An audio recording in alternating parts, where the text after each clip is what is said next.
noches, de nueva cuenta, en el canal del Ingenio, en el estudio, y con un tema muy interesante, me parece a mí, que ojalá y sea del agrado del público, porque son temas muy trascendentales, muy actuales y trascendentales. Y recuerden dar like, recuerden suscribirse al canal del Ingenio, que eso nos motiva para seguir adelante y seguir tratando de presentar temas controversiales, pero aparte de información para la gente. No, hoy tenemos a un gran amigo que lo vi nacer. Bueno, yo no sé si me acuerdo cuando naciste, pero, pero lo conozco de toda la vida. Sí, desde que nací. Sí, ¿no? Carlos Emilio Ibarra Montero, hijo de un gran amigo, de una persona que conozco de hace muchos años, que es el Emilio Ibarra. Hay muchos Emilios Ibarra, pero este es Emilio Ibarra muy especial. Porque todo el mundo lo conoce, una persona muy alegre, muy dicharachera.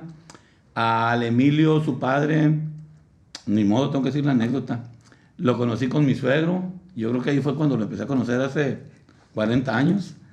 Él decía que era hijo de mi suegro y hermano de mi mujer, y sigue siendo hermano, y ya nos hicimos hermanos con los años. Pero pues hoy tenemos a Carlos, que es hijo de Emilio, que es una persona muy, bueno, yo creo que toda la familia, una familia muy trabajadora, que ha luchado por salir adelante, y que Carlos ha hecho una carrera bastante, a mí me mandó el currículum, y es algo que impresiona para la juventud y para hacer lo que ha hecho hasta el momento, ¿no? En cuanto a estudios, en cuanto a maestrías. Entonces, primero que nada, Carlos, muchas gracias por estar aquí con nosotros. No, muchas gracias, me ganaste el tirón, porque yo justamente te iba a decir que además de agradecerte por la invitación, quería decirte que en la familia nosotros tenemos mucha admiración por usted, por su trabajo. Muchas gracias, Carlos. Yo particularmente, bueno, todos por su profesión como doctor, o sea, esa ética que lo caracteriza en su profesión, pero además, o sea, la vocación que tiene usted como médico, que sabemos que ahorita no nada más en el área de la salud falta mucho esa vocación, sino en todas las áreas, ¿no? Sí, entonces, es un ejemplazo usted como profesionista, muchas gracias, y realmente pues agradecerle. Nos pusimos de acuerdo antes de entrar. No nos pusimos de acuerdo. Muchas gracias. Y en ese sentido también quiero felicitarlo, porque digo yo, bueno, una persona que tiene ya su profesión ya consolidada durante muchísimos años, ¿sí? Conocido como un gran pediatra que es, y además de eso se preocupa mucho por la cuestión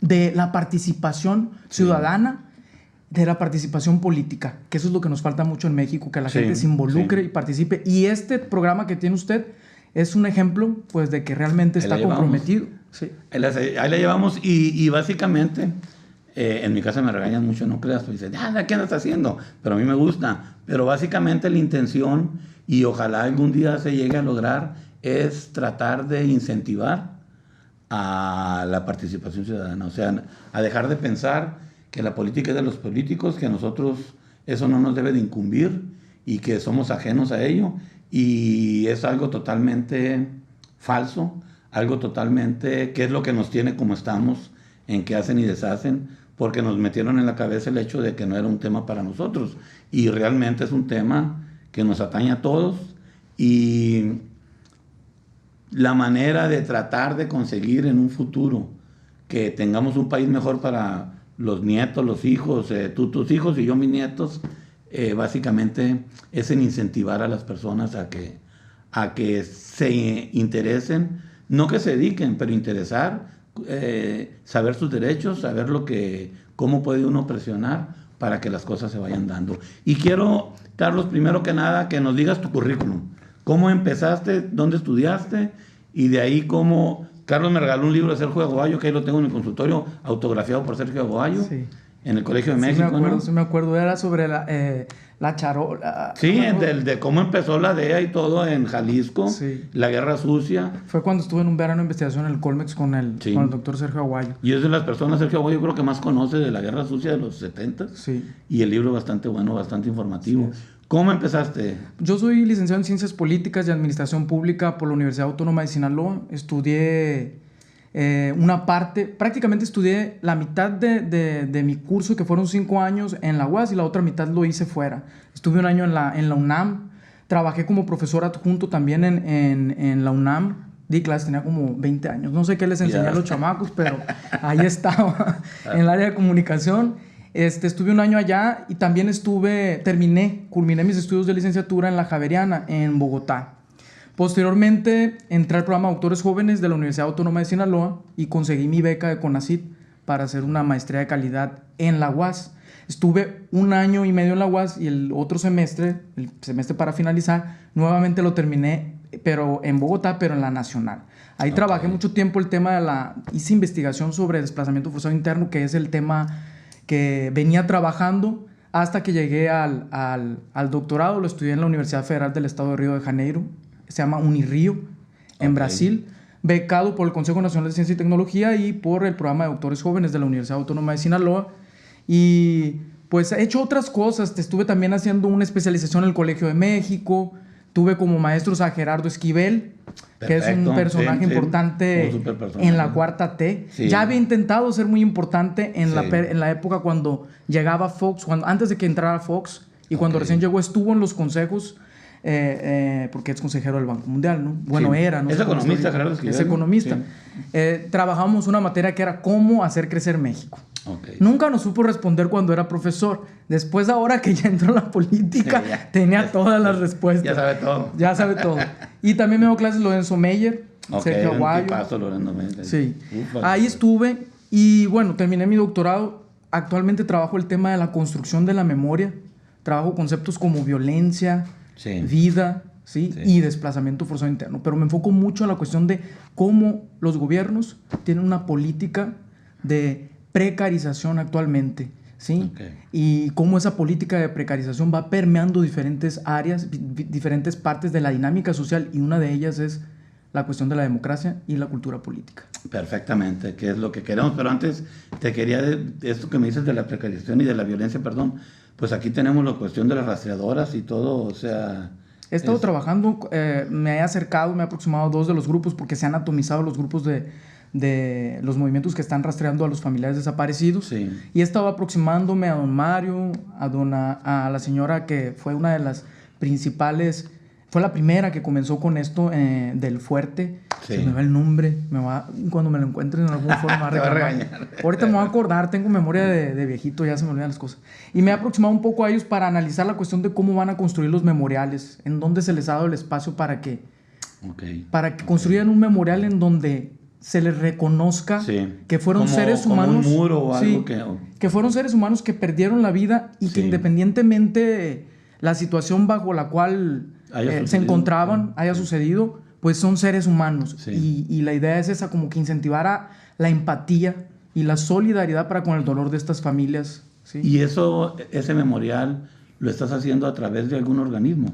Yo no estoy apoyando el memorial, yo estoy siguiendo los pasos que están haciendo. Habían comenzado a hacer el memorial en el Monumento a la Madre. Yo estoy por acá, o sea, por fuera. Ahorita está parado todo. De hecho, están haciendo una reforma en el Memorial a la Madre. El Monumento a la Madre, que queda enfrente del Trapiche, donde esquina del Trapiche. Lo están reformando. No sé en qué va a parar eso, no sé si ahí mismo se les va a dar ese espacio, porque ya habían comenzado a colocar piedras con fotografías de sus seres queridos desaparecidos. Muy bien. Y el tema principal que quería tocar con Carlos, que es experto en esa área, de hecho comentaba con él, el que acaba de aplicar en meter su currículum para tratar de lograr un puesto de consejero en el INE aquí a nivel local, que espero yo que con la preparación que tiene y siendo precisamente un muchacho de aquí del municipio, de la ciudad, pues aprovechar, ojalá y se nos haga que gente bien preparada sean los próximos árbitros, ¿no? O los próximos personas que vigilen que todo se haga con la normalidad democrática, cuando menos aquí en el municipio. Y eso es lo que te quiero preguntar, de eso es el punto principal que queremos tratar acerca de nuestra democracia. Primero, ¿cómo ves en México el sistema de partidos? ¿Cómo ves el Instituto Nacional Electoral?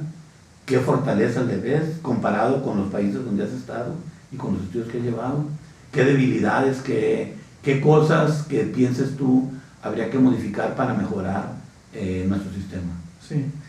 Mira, ahorita que tocas el punto, que es el punto central del encuentro de ahora, ¿verdad? Yo considero que el sistema electoral mexicano es un sistema muy fuerte. Su institución, las leyes, la normatividad, es una normatividad que incentiva y que fortalece el proceso de elección, la democracia en México.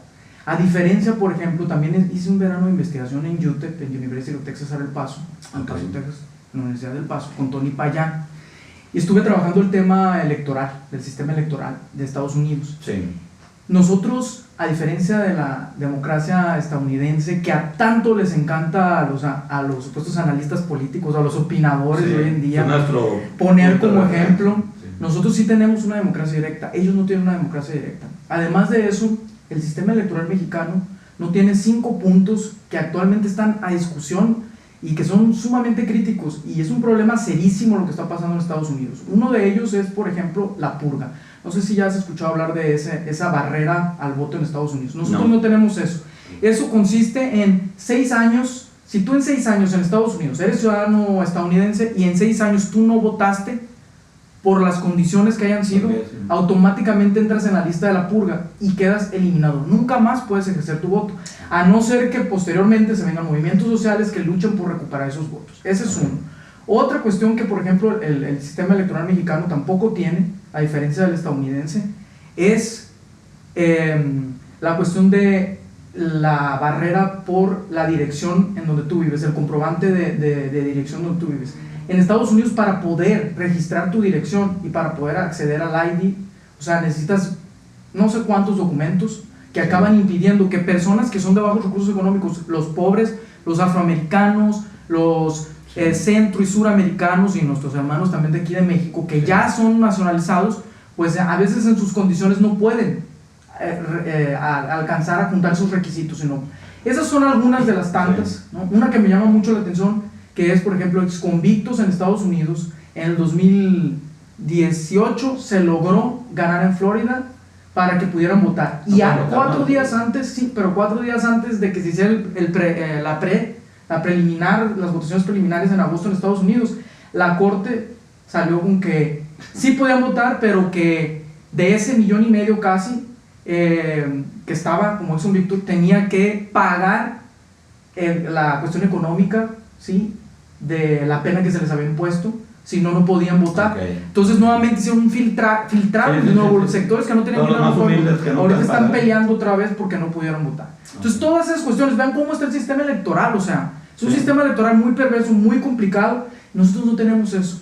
Tenemos un sistema electoral fuerte, como dice Dieter Nolle en algún trabajo, en una presentación, un simposio que dio, una conferencia, dice: el problema en América Latina, porque habla en general, hace un estudio sobre América Latina y los sistemas electorales, y habla sobre México, y dice: el problema no es la institución, el problema son las personas. Entonces, por ese lado yo digo, el sistema electoral, ¿sí?, es fuerte. Por otro lado, tenemos un sistema de partidos que no está tan fuerte. ¿Por qué? Porque los partidos políticos no han creado cuadros políticos, no vemos líderes morales. Esto genera apatía por parte de la ciudadanía a la hora de ir a la elección. Pero además, esa apatía también es porque no hay ideología en los partidos, ¿sí? Entonces, esto ha venido socavando, ha ido gestando que la misma ciudadanía diga: todos, es la más famosa frase de que no, es que todos son lo mismo, ¿sí? ¿Por qué? Porque no se distingue. El verde, que debería de funcionar para defender el medio ambiente, pues no funciona. No lo hace. Es todo lo contrario. En Alemania el partido verde, o sea, el partido ecologista, es auténticamente ecologista. Realmente lucha, ¿sí? Aquí tenemos partidos que en su nombre, en sus siglas, dicen una cosa, y en la praxis, en la acción, cuando ya llegan a la Cámara Legislativa, pues resulta que se acaban cediendo. Entonces, el sistema de partidos débil, sí lo veo débil, ojalá que se vaya reforzando. Por un lado tenemos un sistema electoral bueno, y eso nos ayuda. Hubo una época, de hecho, tienes eso que mencionas de las ideologías, porque los partidos empezaron con ideología, pero creo yo que a principios de los 80s, que empezó la época neoliberal, entonces empezó el pragmatismo y empezaron a alejarse y a decir: y eso de las ideologías ya no existen, no sé, y yo pienso que, por ejemplo, te voy a poner un ejemplo, aquí en Sinaloa, hubo este sexenio, hubo una votación para impedir que se legalizara el matrimonio heterosexual. Y en esa votación, 3 diputados de Morena, que se supone que es un partido que está a favor de ese tipo de acciones. De heterosexual, no, de personas del mismo sexo. Sí, perdón, homosexual, sí, tiene razón. Bueno, uno vota por la ideología del partido, porque se supone que Morena está a favor de ese tipo de acciones. Entonces votaron en contra. Entonces, eso forzosamente va en contra de lo que uno se supone, el por qué te alineas. Si yo estoy a favor de ciertas acciones de la religión, pues me alineo al partido en el que tiene esos valores. Y si estoy a favor de otro tipo de acciones, entonces me alineo el verde. Si yo soy ecológico, pues se supone que votaría por el verde, porque es el que representaría. Pero en la actualidad, todos los partidos abandonaron. Y ya no sabe uno, o sea, votas por uno y no tiene uno el referente, que ese es un gran problema, creo yo, como lo mencionas. Por eso surgieron las candidaturas ciudadanas. Exactamente, porque ya no representan nada los partidos. Así es. Entonces, tiene que retomarse, creo yo, para que la gente sepa que cada quien se afilie con el que es de su gusto en sus creencias personales, en cuanto al estilo de vida y las leyes que nos deben de regir. Perfecto, entonces tenemos a los partidos y las personas en el Instituto Nacional Electoral que pueden fallar, aunque nuestro sistema sea bastante moderno, se puede decir, ¿no? Bueno, ¿por qué tiene tan mala fama? Eso es lo que yo me pregunto, porque siempre, ahora que fueron las elecciones en Coahuila, en Hidalgo, antes decía uno, el PRI nos robó, ahora Morena nos va a robar, o sea, sea que sea, siempre hay personas que se quejan de fraude, sean de uno o de otro lado. ¿Por qué tiene tan mala fama? ¿Por qué no confiamos? Ahí la cuestión es multifactorial. Son muchas cosas las que influyen en por qué la gente no confía y que al mismo tiempo también esto se reproduce, o es el reflejo de los bajos índices de votación, de participación en la elección. Eso como un número, la cuestión de la participación a la hora de la elección, porque existen otros aspectos que deberíamos de medirlos también, que son muy importantes, como la participación en movimientos sociales, la participación política, que la gente se involucra. Pues. Sí. Pero yéndonos, por ejemplo, a la cuestión de lo que me coloca usted aquí, sobre por qué. Una de ellas es porque el ser humano siempre tiene miedo de todo lo que desconoce. Okay. Y en un cierto sentido, el pésimo sistema educativo que tenemos en México, ¿sí? Y los medios de información que tenemos, que a veces no ayudan, pero para nada, ¿sí? Pues llevan a que los sectores más gruesos, ¿sí?, de la sociedad, que son los más vulnerables, tengan desconocimiento de lo que es el INE, cómo funciona, cuáles son las reglas del juego, ¿sí? Que les muestren que, por ejemplo, no es tan fácil cometer un fraude, que hay muchos candados para esto, que hay gente vigilando, que hay expertos, si hay expertos. No todas las manzanas están echadas a perder, ¿no? Sí. Hay gente que es muy rescatable, que tiene mucho que aportarle al INE, ¿sí?, como una institución que vigila el proceso electoral, ¿sí? Entonces, ese, por un lado, el desconocimiento que se tiene al instituto, sobre el instituto y sus funciones. Otro aspecto que se ha venido utilizando mucho, y yo lo he venido percibiendo, soy de una generación, tengo 32 años, soy una generación joven, pero yo he percibido en las últimas elecciones, ¿sí?, tanto en México como en Estados Unidos, como en Brasil, Trump, Bolsonaro y AMLO, que hicieron mención, utilizaron mucho esta estrategia de decir que podría haber fraude electoral. Y usaron este discurso para dividir, para ganar votos. Entonces, ese era el fin de ellos. ¿Pero qué efectos tuvo? Bueno, que tal vez sí convencen a la gente, porque al final de cuentas AMLO arrasó en la elección. Y entonces eso significa que es un líder, ¿no? Es un líder muy importante, como pocos ha habido, yo creo que en México, ¿no? Entonces, por ahí tenemos ese otro factor, que es utilizada, ¿sí?, el desprestigio del INE para jalar votación, pero además para legitimar, ¿sí?, tu liderazgo, ¿no? 2, ¿no? 3. Otra cuestión que no ayuda mucho es la cuestión de la cultura política, ¿sí? La cultura política asociada al sistema educativo, ¿sí? Un sistema educativo, una educación que no nada más la da el aparato ideológico de la universidad o de la escuela primaria, sino que también la dan los medios de comunicación y la da el propio INE, en un cierto sentido. En cuanto a cuestión democrática, el INE considero que se ha exaltado mucho, ¿sí?, la cuestión del voto y poco se le ha mostrado a la gente, ¿sí?, lo importante que es el proceso previo, informarte para poder elegir y posteriormente darle seguimiento a quiénes son tus representantes, a los que tú elegiste, ¿sí?, o a los que hayan llegado, ¿no? Entonces, esta cuestión de educativa, falta de conocimiento de la política, ¿sí?, la política satanizada, que todo el mundo dice que es una cochinada, una otro, para no usar peores palabras, lleva a que la gente también considere que el instituto, ¿sí?, tal vez por estar configurado por partes, por diferentes representantes de los partidos políticos, crean que continúa, que lo mismo que acontece dentro de los partidos políticos se transfiere un poco a la cuestión del instituto que vigila. ¿No? Esas tres rescato ahorita, se me van otros factores, pero son muchos los factores. La pobreza, por ejemplo, es un tema que realmente, o sea, es muy difícil educar cuando se tiene... Cuando no tienes para comer, hambre, ¿no? así Cuando es. estás con hambre, exactamente. Sí. Y en ese aspecto de los representantes del INE, cuando menos a nivel federal, los de menos arriba, se eligen por cuotas partidistas, que yo creo que eso también es un problema. No habría, por ejemplo, ¿cómo, en otros países, cómo se eligen, por ejemplo, Lorenzo Córdoba, todos ellos? ¿No sabes cómo? No sé cómo se eligen. En Brasil se colocan, en Brasil sí, es igual, consejos a partir de los representantes de los partidos políticos. En Estados Unidos se me va. No conozco. Si algo he aprendido a decir en esta corta carrera que llevo en la academia es aprender a decir, me enseñaron a decir, no sé cuando no sé. Mejor. Correcto. Sí, porque una de las quejas que eternas es esa, ¿no? De que, por ejemplo, cuando el PRI era mayoría, o el PAN, pues escogían a los afines a ellos.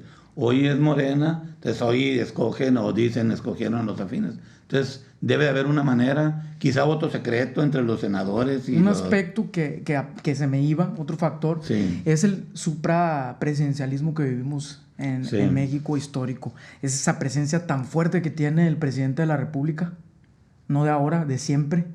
Yo creo que desde la época los cardenistas se van a enojar, pero es verdad. Si algo nos dejó el cardenismo fue esa herencia de un presidente paternalista. El Tata Lázaro.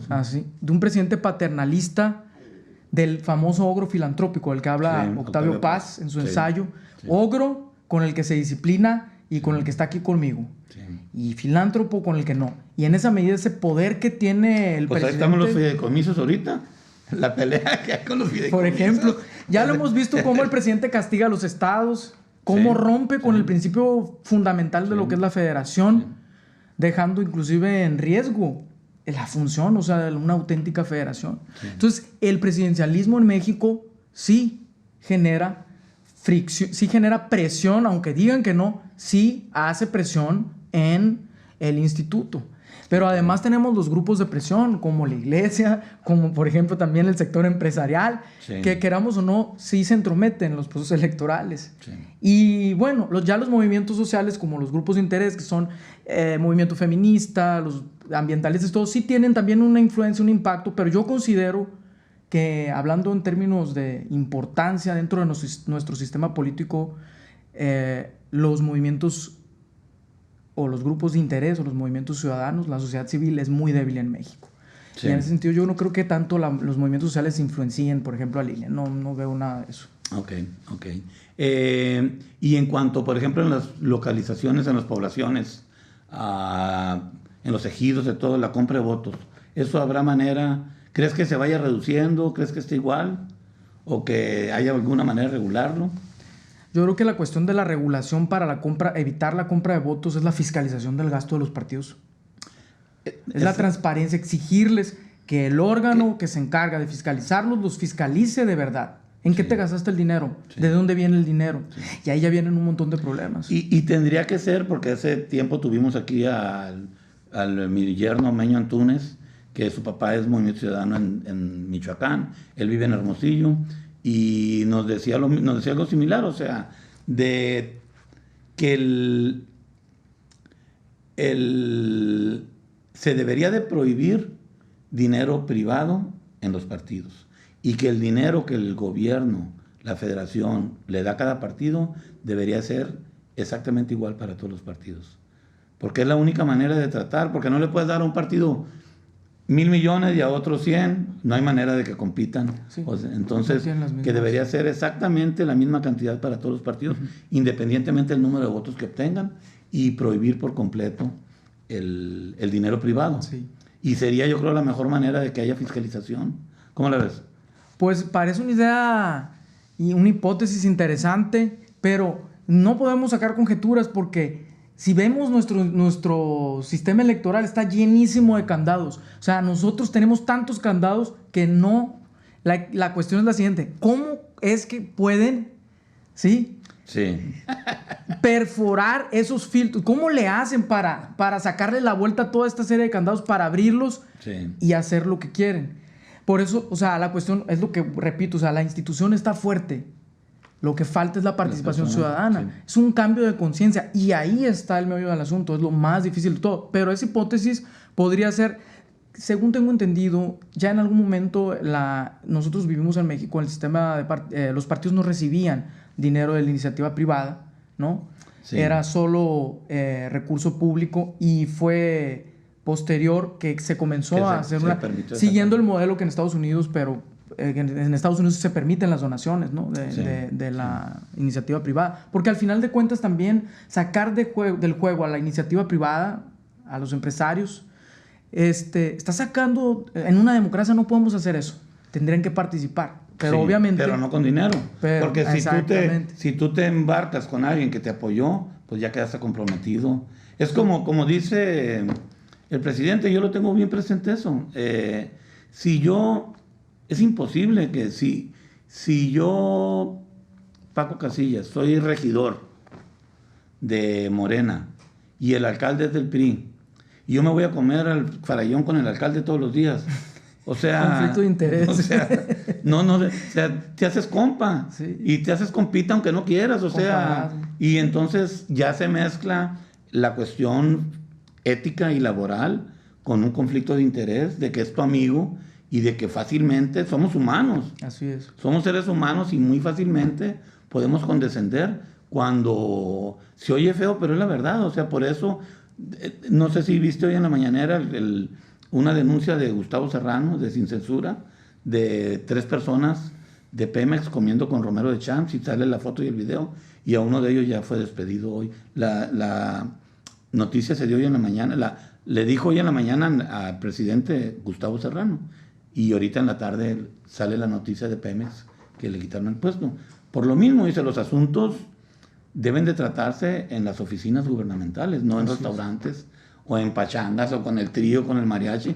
Pues terminas abrazado y vete a saber. Entonces, creo que eso sucede también si tú recibes dinero de manos privadas para tu campaña, pues quedas obligado con la persona que te dio para un futuro. O sea, sí, te vas amordazando, y es lo que vemos cuando llegan los diputados federales, los senadores, ya llegan completamente vendidísimos, ya su voto no refleja. Y ahí es otra cuestión que nos ha perjudicado mucho, esos grupos de presión que han conseguido colocar a sus alfiles en los congresos, en la Cámara Baja y en la Cámara del Senado, y esto acaba distorsionando o llevando por rumbos al país que realmente no nos convienen. Acaban votando las leyes que les convienen a esos grupos en vez de votar las leyes que convienen a la población. Esto a su vez lleva a que caigamos en una crisis de representatividad, que es de lo que va a hablar un especialista en la materia que se llama Dante Caputo, que dice, el problema en América Latina es que no hay representatividad.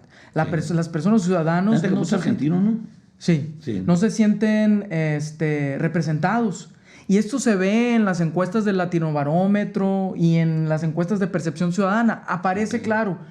Estaba revisando las encuestas la última que lanzó Latinobarómetro fue del 2018. Y, por ejemplo, México está entre los 5 países de América Latina que está mejor evaluado en materia de sus instituciones que vigilan y desarrollan los procesos electorales. Pero en materia de representación no. Desde se sienten representados por el gobierno actual o en turno, no se sienten representados.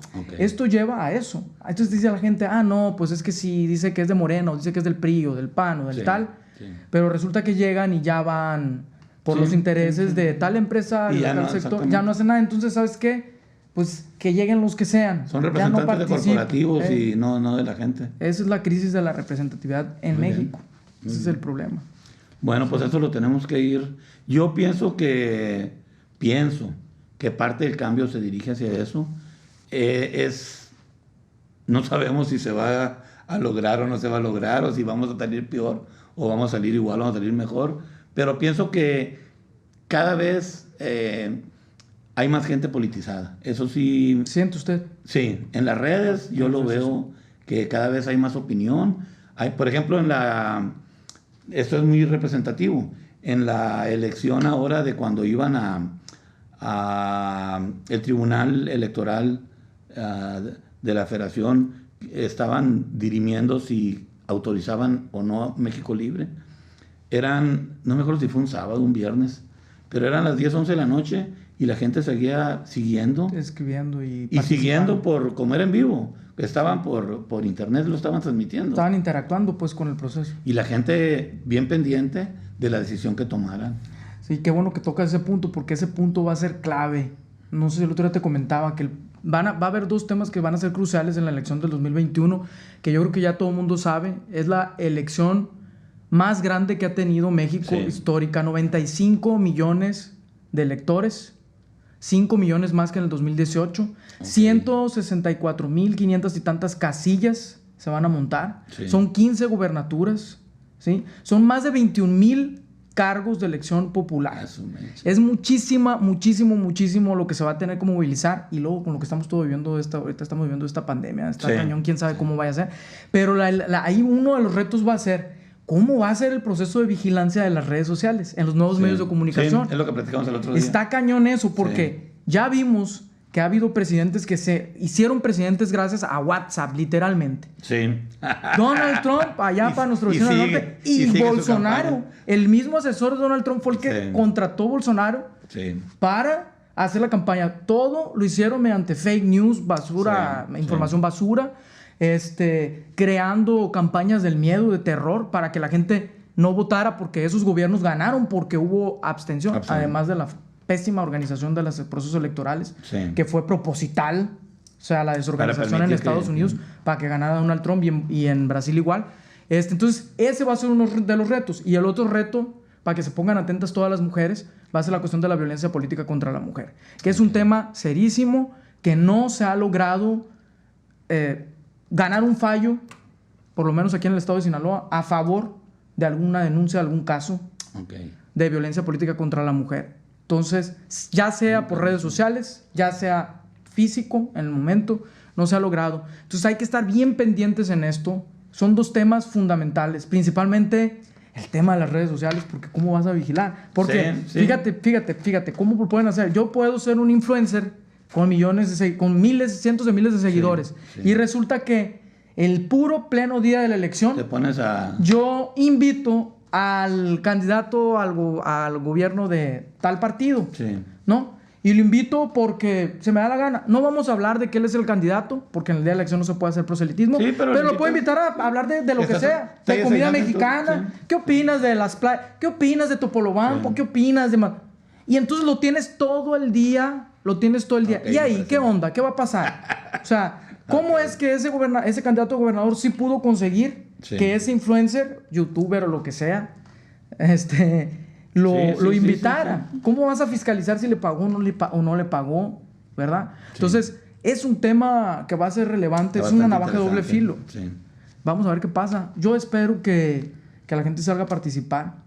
Y que confíen en el INE. Hay una frase que a mí me gusta mucho de Octavio Paz, no sé si ya nos pasamos del tiempo. No, tú dime. Es una frase que a mí me gusta mucho, que dice Octavio Paz, dice: la libertad sin democracia es despotismo. La democracia sin libertad es una quimera, o sea, una ilusión. Es algo que no existe. ¿Y esto qué significa? Significa que es fundamental el Instituto Nacional Electoral nuestro IES es fundamental para el próximo proceso electoral. Okay. Es fundamental, es un actor que va a permitir que se dé un contexto de libertad mediante la vigilancia del proceso electoral, para que todos podamos votar. Entonces, por eso es fundamental que la gente se informe y sepa lo que es el instituto, cómo funciona, cuáles son sus derechos, qué es lo que puede y qué es lo que no puede hacer, pero sobre todo que confíen.